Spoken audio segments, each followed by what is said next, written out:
compare na natin sila. Price point, obviously, mas mura yung sa Michi.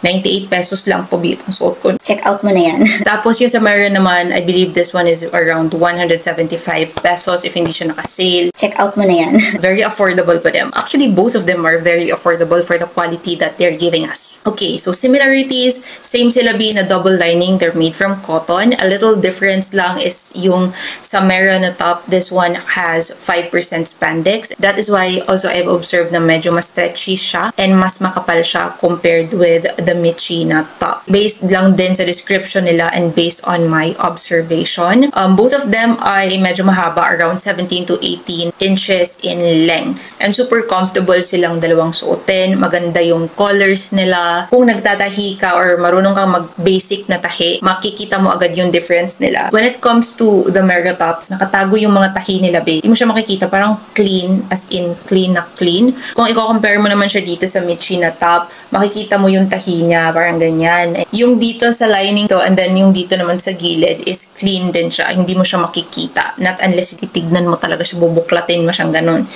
Mas makapal lang siguro to.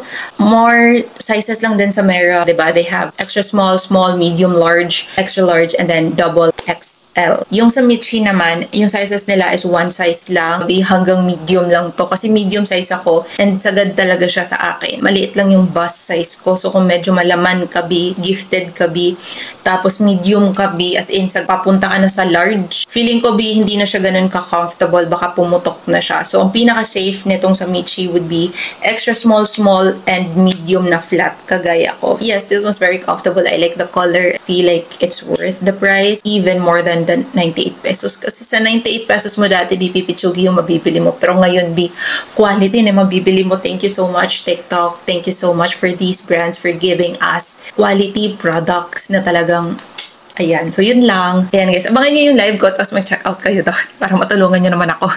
Kailangan ko ng pangkain.